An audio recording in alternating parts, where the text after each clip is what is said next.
Hello friends, welcome to B R fashion. और कुर्ती पे design बनाने के लिए मैंने एक ही रंग के धागे को 4 अलग अलग बॉबिन में भर दिया है। और अब इन तीनों धागों को हम एक साथ मशीन में इस्तेमाल करेंगे। तो यहाँ पे मैंने 3 बॉबिन लिया है और मैं तीनों धागों को मशीन में लगा रही हूँ। लेकिन जब मैं मशीन को चलाऊँगी तब ये बॉबिन घूमने लगेंगे और कम जगह होने की वजह से ये बॉबिन बाहर की तरफ गिर जाएगा। तो इसलिए मैंने यहाँ पे ये पेन की रिफ़िल ली है। और यहाँ मेरी मशीन में ऑयलिंग करने के लिए 5-6 जगहों पर होल्स दिए गए हैं। तो यहाँ पे मशीन में 2 होल्स दिए हैं, तो इस जगह पर मैं रिफ़िल को लगा रही हूँ। और अब बॉबिन्स को रिफ़िल में लगा देंगे। तो इस तरह से तीनों धागे आपको एक ही साथ मशीन में पिरो लेना है। जैसे मशीन में नॉर्मली धागा लगाते हैं वैसे ही 3 धागे को एक साथ लगा लेना है। ये डिज़ाइन आप किसी भी सिंपल सिलाई मशीन का इस्तेमाल करके बना सकते हैं। ये जो सिलाई मशीन मैं इस्तेमाल कर रही हूँ ये भी सिंपल सिलाई मशीन है। अब एक साथ 3 धागे को मैं सुई में लगाऊंगी। अगर एक साथ 3 धागे सुई में लगाने में कोई परेशानी हो तो धागे की नोक को पानी से भिगो करके ट्राई करिए। इससे धागा सुई में आसानी से लग जाएगा। और यहाँ मैं 16 नंबर की ही सुई का इस्तेमाल कर रही हूँ। लेकिन अगर आपको 4 या 5 धागे एक साथ इस्तेमाल करना है तो आप यहाँ 18 नंबर की सुई का इस्तेमाल कीजिएगा। तो इस तरह से मैंने बहुत आसानी से सुई में धागा भी पिरो लिया है। और नीचे की तरफ मशीन में मैंने सिंगल धागा लगाया है इसी कलर का। और अब हम सिलाई मशीन के टेंशन रेगुलेटर को थोड़ा सा ढीला कर लेंगे क्योंकि ऊपर वाला धागा थोड़ा सा मोटा है। इस टेंशन रेगुलेटर को ढीला करने पर ये धागे इसमें से बहुत आसानी से निकल पाएंगे।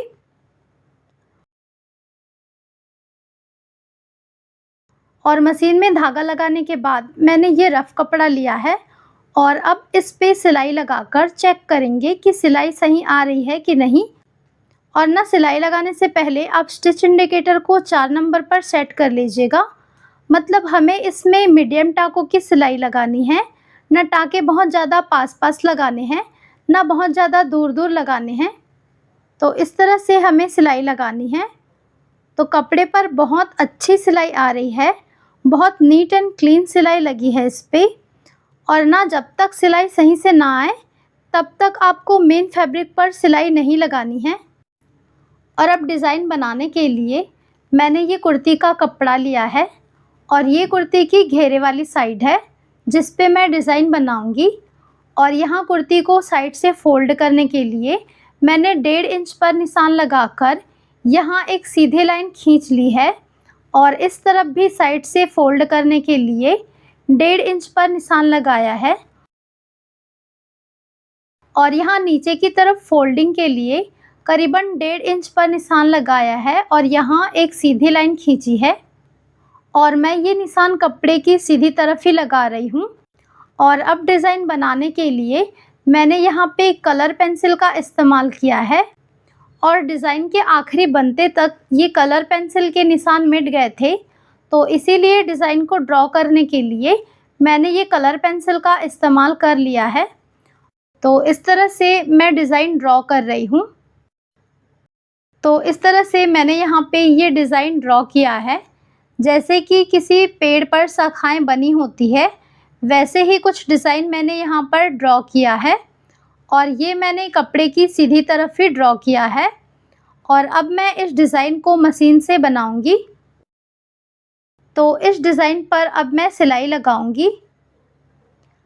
और मैंने कपड़े की रॉन्ग साइड पे पेस्टिंग पेपर वगैरह नहीं चिपकाया है। तो यहाँ पे मैंने ये पेपर लिया है, इसे मैं कपड़े की उल्टी तरफ रखकर कपड़े पे सिलाई लगाऊंगी। इस तरह से कपड़े पर सिलाई लगाने में थोड़ी आसानी होती है। तो यहाँ पे मशीन में मैंने धागा पहले से लगा कर रखा है और अब हम इस पे सिलाई लगाएंगे। और कपड़े के नीचे मैंने पेपर रखा हुआ है। तो यहाँ पे जो लाइन है इस लाइन के बिल्कुल किनारे से हमें सिलाई नहीं लगानी है। इस लाइन के थोड़ा पहले से हम सिलाई लगाना शुरू करेंगे। तो यहाँ डिज़ाइन पे एक साथ 2 लाइनें बनी हुई है, तो इस लाइन से मैं सिलाई लगाना शुरू करूँगी और अब मैं यहाँ पे सिलाई को रोक रही हूँ क्योंकि इस लाइन के साथ में एक और लाइन जुड़ी हुई है। तो अब हम सिलाई को इस लाइन की तरफ मोड़ेंगे। तो जहाँ पर भी इस लाइन के साथ में कोई और लाइन जुड़ी हुई होगी तो हम उस लाइन पर भी साथ में सिलाई लगाते जाएंगे। तो इसी तरह से हम सिलाई लगाते जाएंगे। तो जिस तरह से डिज़ाइन ड्रॉ हुआ है बिल्कुल उसी के ऊपर मैं सिलाई लगाते जा रही हूँ। तो इस तरह से बस एक ही सिलाई में इस पूरे डिज़ाइन पर सिलाई लग जाएगी।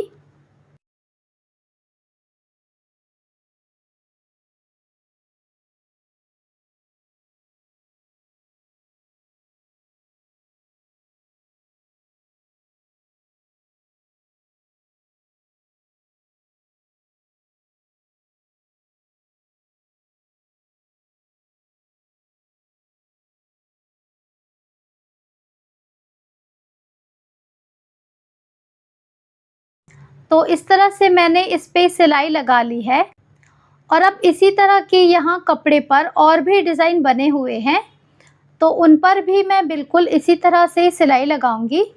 तो अब इस पूरे डिज़ाइन को स्टिच करने के बाद मैं आपको दिखाती हूँ। मैंने इस पूरे डिज़ाइन पर सिलाई लगा ली है। किनारे पर जो कपड़ा है वो आगे डिज़ाइन में फ़ोल्ड हो जाएगा। तो मैंने जो डिज़ाइन ड्रॉ किया था वो सिलाई लगाने के बाद कुछ इस तरह का बना है। तो इस तरह से मैंने इस पूरे डिज़ाइन पर सिलाई लगा ली है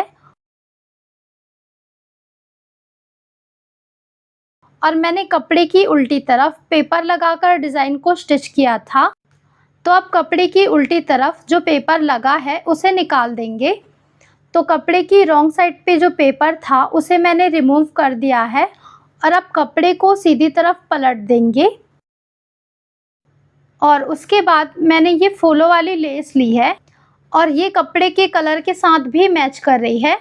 इस तरह की लेस आपको उस शॉप पर मिल जाएगी जहाँ पर सिलाई कढ़ाई का सामान मिलता हो। इस तरह की लेस बहुत सारे कलर्स और बहुत सारे डिज़ाइंस में अवेलेबल होती है तो आपको बहुत आसानी से इस तरह की लेस मिल जाएगी। और अब इस लेस में से मैं फूलों वाला पैच काट करके डिज़ाइन में इस्तेमाल करूँगी। तो इस फ्लावर को मैं कट कर रही हूँ। लेस में से मैंने इस तरह फ्लावर को कट कर लिया है और अब इस फ्लावर पैच को मैं यहाँ पे रख कर स्टिच करूँगी।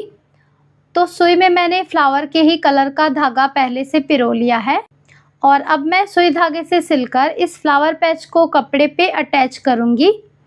तो इस तरह से फ्लावर के किनारे पर मैं सुई धागे से सिल रही हूँ और जहाँ पे ग्रीन कलर का पत्ता है वहाँ पर ग्रीन कलर के धागे से सिलाई लगाऊंगी।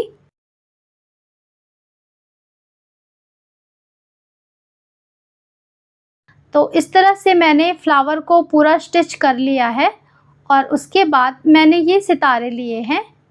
इसे मैं फ्लावर के बीच में स्टिच करूँगी और सुई में मैंने सितारे के ही कलर का धागा पिरो लिया है।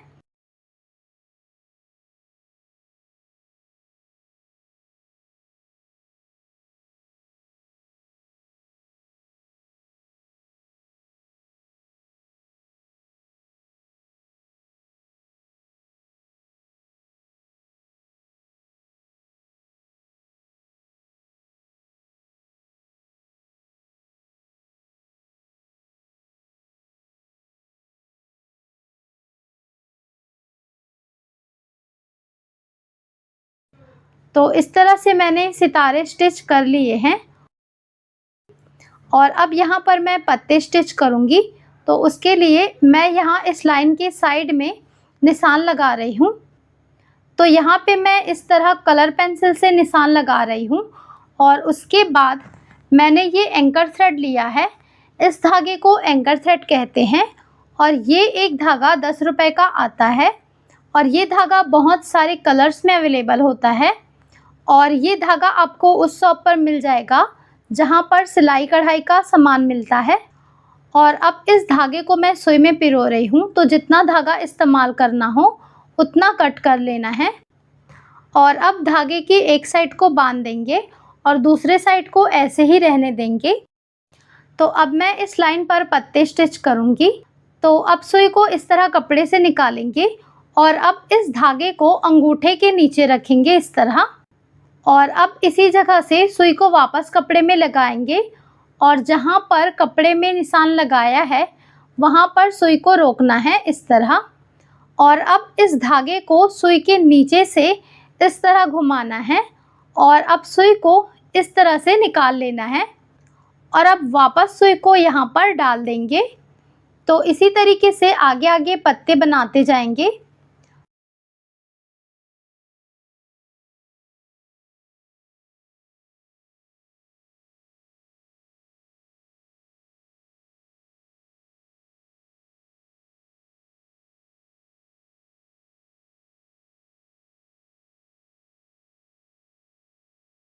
तो इस तरह से पत्ते बनाने के बाद धागे को कपड़े की उल्टी तरफ बांध देंगे इस तरह।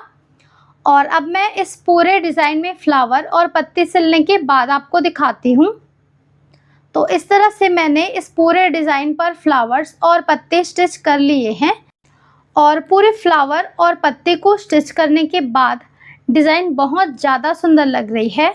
और साथ ही में मैंने इस पूरे कुर्ती को भी स्टिच कर लिया है और कुर्ती बहुत ही सुंदर लग रही है।